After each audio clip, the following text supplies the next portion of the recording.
Hello दोस्तों, start science classes में आपका स्वागत है। तो आज हम पढ़ने वाले हैं क्लास 10 केमिस्ट्री का इम्पोर्टेंट ऑब्जेक्टिव आपका। इसमें हमारा पहला क्वेश्चन है कि गैस उत्सर्जित होगी जब धातु की अभिक्रिया कराई जाएगी। तो कौन सी गैस अभिक्रिया कराई जाती है? जब धातु की अभिक्रिया जल से कराते हैं तो कौन सी अभिक्रिया होगी? जब मेटल की अभिक्रिया आप पानी से कराएंगे तो कौन सी गैस निकलती है? तो डाई हाइड्रोजन गैस निकलता है। मेटल का ऑक्साइड बनेगा और डाई हाइड्रोजन गैस मुक्त होगा। यानी कि आंसर नंबर क्या होगा? सी। नेक्स्ट है कि फेरस यानी कि हेमेटाइट की अभिक्रिया जब एल्युमिनियम से कराते हैं तो एल्यूमिना प्राप्त होता है Al2O3 और फेरस जो है यहाँ विस्थापित हो जा रहा है। ये कौन सा अभिक्रिया है? तो यहाँ पर आपने देखा क्या, हेमेटाइट में जब एल्युमिनियम से रिएक्शन कराया गया तो एल्यूमिना प्राप्त हो गया और फेरस क्या हुआ? विस्थापित हो गया। तो इसे कौन सी अभिक्रिया कहेंगे? विस्थापन अभिक्रिया। नेक्स्ट है लोह चूर्ण की तनु हाइड्रोक्लोरिक डालने से सही उत्तर का निशान लगाए। तो देखिए लोह चूर्ण का मतलब क्या हुआ कि जब फेरस की अभिक्रिया, लोहा की अभिक्रिया जब आप तनु हाइड्रोक्लोरिक मतलब 2HCl से कराई जाएगी तो क्या होगा? तो आपका बनेगा फेरस क्लोराइड और क्या होगा? हाइड्रोजन गैस आपकी मुक्त हो जाएगी, यानी कि डाई हाइड्रोजन। फेरस क्लोराइड बनेगा और डाई हाइड्रोजन गैस मुक्त होगी। तो हाइड्रोजन गैस ऑप्शन में आपका है हाइड्रोजन गैस होगा और आयरन क्लोराइड बनेगा। तो देखिए आयरन क्लोराइड बन गया है और हाइड्रोजन गैस मुक्त हो गया है। आंसर नंबर क्या होगा? ए। नेक्स्ट है श्वसन किस प्रकार की अभिक्रिया है? तो श्वसन आपका उपचयन अभिक्रिया है। कौन सी है जी? उपचयन अभिक्रिया है।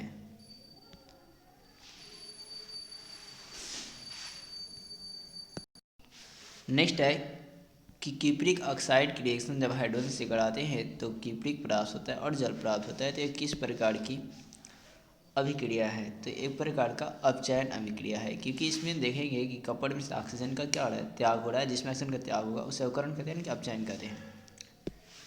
नेक्स्ट है इलेक्ट्रॉन के स्थानांतरण से बने यौगिक क्या कहलाते हैं? तो जो इलेक्ट्रॉन के स्थानांतरण से बना होता है उसे वैद्युत संयोजक यौगिक या ध्रुवीय यौगिक कहते हैं। तो ये क्या होगा जी? वैद्युत संयोजी यौगिक होगा। ये इलेक्ट्रॉन का किससे बनते हैं? त्याग या स्थानांतरण से बनते हैं। नेक्स्ट है दी गई अभिक्रिया कथन सही कौन सा है? तो यहाँ पर देखिए कपर क्या कर रहा है? ऑक्सीजन का संयोग कर रहा है। तो क्या कहा जाएगा? संयोग कर रहा है तो कॉपर का क्या होगा? ऑक्सीकरण हो रहा है। कॉपर का क्या हो रहा है जी? ऑक्सीजन ऑक्सीकरण, क्योंकि कपर जो है ऑक्सीजन से संयोग किया तो कपर का क्या हो गया? ऑक्सीकरण। अगर सोडियम होता तो सोडियम का संयोग ऑक्सीजन संयोग करता तो सोडियम का ऑक्सीकरण होता। नेक्स्ट है आपका सिल्वर क्लोराइड का रंग कैसा होता है? तो सिल्वर क्लोराइड का जो रंग होता है वो आपका श्वेत होता है। कैसा होता है जी? श्वेत होता है। नेक्स्ट है साग सब्जियों को विघटित होकर कंपोस्ट बनना किस प्रकार की अभिक्रिया है? तो यह एक प्रकार की ऊष्माक्षेपी अभिक्रिया है। नेक्स्ट है लोहा से जिंक को लेपित करने की क्रिया को क्या कहते हैं? तो लोहा पर जब जिंक का लेप चढ़ाया जाता है तो उसे गैल्वेनीकरण कहा जाता है या जस्तीकरण कहा जाता है। नेक्स्ट है एल्कोहल में उबली पत्ती पर आयोडीन के विलयन कुछ डालने पर रंग कैसा हो जाता है? तो नीला और काला हो जाता है। कैसा हो जाता है जी? नीला और काला हो जाता है। आंसर नंबर सी होगा। नेक्स्ट अपच का उपचार के लिए किस औषधि का प्रयोग किया जाता है? तो अपच के उपचार के लिए एंटासिड या इनो का उपयोग किया जाता है। नेक्स्ट है किसी भी उत्पादन के लिए किसी उदासीन विलयन का पीएच मान कितना होता है? तो उदासीन विलयन का पीएच मान 7 होता है। याद रहिए, जैसे ये आपका पीएच स्कोर हो गया, अगर इसमें 7 से कम है तो आपका एसिड कहलाएगा और 7 से ज़्यादा है तो आपका बेस कहलाएगा और 7 होगा तो आपका न्यूट्रल यानी कि उदासीन हो जाएगा। नेक्स्ट है निम्नांकित में कौन सा लवण है? तो देखिए HCl तो आपका हाइड्रोक्लोरिक अम्ल होता है। NaOH सोडा लाइम यानी कि एक प्रकार का भस्म है, सोडियम हाइड्रोक्साइड। ये आपका NaOH। तो ध्यान दीजिएगा अम्ल की पहचान। तो ये जो पोटेशियम सल्फेट है ये क्या है जी? लवण है। नेक्स्ट है किसी लाल तप्त आयरन पर जलवाष्प प्रवाहित करने पर कौन सा यौगिक प्राप्त होता है? कौन सा यौगिक प्राप्त होता है? तो वो होता है मैग्नेटाइट। कौन सा यौगिक प्राप्त होता है जी? मैग्नेटाइट। और मैग्नेटाइट का फॉर्मूला क्या होता है? Fe3O4। नेक्स्ट, हमारे शरीर का पीएच मान कितने के बीच कार्य करता है? तो 7.0 से 7.8 के बीच कार्य करता है। आंसर नंबर क्या होगा? बी। नेक्स्ट है बेकिंग पाउडर का अणुसूत्र क्या होता है? तो बेकिंग पाउडर को सोडियम बाइकार्बोनेट कहते हैं। क्या कहते हैं जी? सोडियम बाइकार्बोनेट कहा जाता है। सोडियम बाइकार्बोनेट कहा जाता है, जिसका सूत्र क्या होता है? NaHCO3। Na का मतलब सोडियम और HCO3 का मतलब बाइकार्बोनेट। नेक्स्ट है विजातीय यौगिक कौन सा है? तो यहाँ पर विजातीय यौगिक आपको बताने हैं कौन से हैं। चुना पत्थर, खड़िया, संगमरमर। तो ये तो आपके तीनों एक जैसे विजातीय यौगिक से अलग कौन होना चाहिए? तो प्लास्टर ऑफ पेरिस क्या है जी? आपका विजातीय यौगिक है। इसका फॉर्मूला जो होता है CSO4 × 12H2O। नेक्स्ट है निम्नलिखित में से पीएच का कौन सा मान क्षारक विलयन का मान होता है? तो 7 से अधिक जो होगा क्षार कहलाता है। अभी आपको बताया। तो देखिए ये तो 2 है तो 7 से कम है तो अम्ल कहलाएगा। ये भी 6 है 7 से कम है, और ये 7 है तो दार्शनिक हो गया। 7 से ज़्यादा कौन है जी? 13। तो ये क्या हो गया? क्षारक। नेक्स्ट है सोडियम क्लोराइड के जलीय विलयन में विद्युत धारा प्रवाहित करने पर यह वियोजित होकर सोडियम हाइड्रॉक्साइड बनाता है। तो इस प्रक्रिया को क्या कहा जाता है?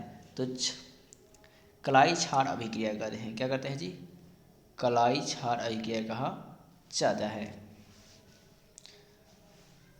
कलोड क्षार अभिक्रिया कहा जाता है।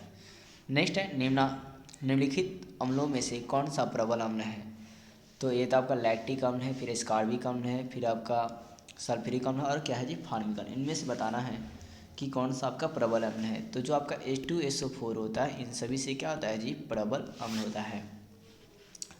नेक्स्ट है कौन सा अधातु है? तो सोडियम आपका धातु है, एल्युमिनियम भी धातु है, कैल्शियम भी धातु है। और जनरली एक पहचान करने थोड़ा लॉजिक है, 70% ये रूल काम करेंगे कि जिसके लास्ट में यम आएगा वो आपके धातु होते हैं, और जिसके लास्ट में एन आए ना आता है उसे बोलते हैं अधातु। देखिए कार्बन बोलने क्या है जी? अधातु। तो ये क्या होगा? अधातु। नेक्स्ट है लोहे के फ्राइंग पैन को जंग से बचाने के लिए कौन सी विधि उपयुक्त होती है? लोहे के फ्राइंग पैन को जंग से बचाने के लिए कौन सी विधि आपका इसमें से सही है? तो जिंक की परत चढ़ाकर यानी गैल्वेनाइजेशन कर सही है। जिंक की परत चढ़ाकर यानी कि जिसे कहा जाता है जस्तीकरण या गैल्वेनाइजेशन। नेक्स्ट है कौन सी धातु ऑक्सीजन के साथ अभिक्रिया करके उच्च गलनांक वाला यौगिक निर्मित करती है और यह यौगिक जल में विलय होता है? तो यह तत्व क्या हो सकता है? वह तत्व क्या हो सकता है? तो वो आपका कैल्शियम। कौन होता है जी? कैल्शियम। कैल्शियम का विक्रिया ऑक्सीजन से कराइएगा तो उच्च गलनांक वाला यौगिक होता है और इस जल में क्या होता है? विलय होता है। नेक्स्ट है खाद्य पदार्थ के डिब्बों पर जिंक के बजाय टिन का लेप क्यों चढ़ाया जाता है? क्योंकि जिंक की परत जिंक के अपेक्षा क्या होता है जी? वो अधिक क्रियाशील होता है। टिन की अपेक्षा जिंक क्या होता है? अधिक क्रियाशील होता है। अधिक क्रियाशील होगा तो जल्दी रिएक्शन कर लेगा। टिन के अपेक्षा जिंक अधिक क्रियाशील होता है। आंसर नंबर क्या होगा? सी।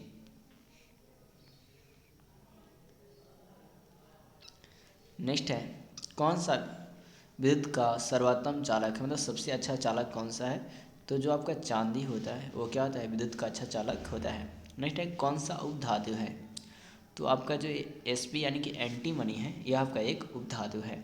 और इसके अलावा सिलिकॉन भी जो होता है वो भी आपका उपधातु होता है। नेक्स्ट है पीतल क्या है? तो पीतल एक प्रकार का मिश्र धातु होता है। नेक्स्ट है निम्न में से कौन सा आयनिक यौगिक है? आयनिक यौगिक मतलब जिसमें प्लस और माइनस चार्ज दोनों उपस्थित हो। तो देखिए कैल्शियम पर प्लस चार्ज होता है और क्लोरीन पर क्या होता है? माइनस चार्ज होता है। तो ये क्या होगा? कैल्शियम क्लोराइड जो होगा आपका क्या होगा, आयनिक यौगिक। और आयनिक यौगिक का एक ट्रिक है सिंपल सा कि एक मेटल और एक नॉन मेटल होंगे तो आपके आयनिक यौगिक होते हैं। नेक्स्ट है, कौन सा पदार्थ ऑक्सीजन का संयोग नहीं करता है? तो सोना जो होता है ऑक्सीजन का संयोग नहीं करता है क्योंकि ये मुक्त अवस्था में पाए जाते हैं। नेक्स्ट है, एथेन का आणविक सूत्र C2H6 है, तो इसमें बंधन कितने पाए जाते हैं? तो इसमें 7 सहसंयोजक बंधन पाया जाता है। जैसे कि ये हो गया एथेन, और यहाँ पे आप काउंट कर लें तो 3 3 6 और 7 सहसंयोजक बंधन पाए जाते हैं। नेक्स्ट है, ब्यूटेनॉन का चतुर्थ कार्बन यौगिक है जिसका पर्यायकात्मक समूह क्या होगा? तो ब्यूटेनॉन, नॉन जब लगा है तो जिसमें भी नॉन शब्द आएगा तो वो कीटोन का होता है। आंसर नंबर क्या होगा, C। नेक्स्ट है, खाना बनाते समय यदि बर्तन की तली बाहर से काली हो रही है तो इसका मतलब क्या है? कि ईंधन पूरी तरह से नहीं जल रहा है। इसका मतलब ये है कि ईंधन क्या है, जो आपकी लकड़ी है, जब धुआं उधर रहता है तो बर्तन क्या होती है, काली होने लगती है, मतलब ईंधन पूरा सबका जलता नहीं है। Answer number B। नेक्स्ट है, सरलतम हाइड्रोकार्बन क्या है? तो सब सरलतम हाइड्रोकार्बन आपका मीथेन होता है जिसका सूत्र जो होता है CH4 होता है। और एक और बात आप याद रखेंगे कि ये CNG का मुख्य घटक होता है। और पूछ ले कि LPG का मुख्य घटक कौन होता है, तो वो होता है ब्यूटेन। नेक्स्ट है, कार्बन हाइड्रोजन से संयोग करके क्या बनाता है? तो कार्बन हाइड्रोजन से संयोग करके हाइड्रोकार्बन बनाता है। नेक्स्ट, वायुमंडल में CO2 गैस की उपस्थिति मात्रा कितनी होती है? तो 0.03% पाया जाता है। नेक्स्ट है, सल्फ्यूरिक अम्ल का अणुसूत्र क्या होता है? तो H2SO4 होता है। क्या होता है जी? H2SO4 होता है। और H2H2O7 ये जो आपका है ओलियम का सूत्र होता है।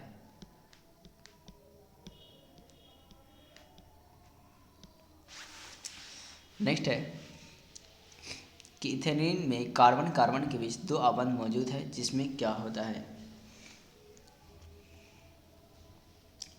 तो एक सिग्मा और एक पाई बॉन्ड पाए जाते हैं। एक सिग्मा बॉन्ड पाया जाता है और एक क्या होता है जी, पाई बॉन्ड पाया जाता है।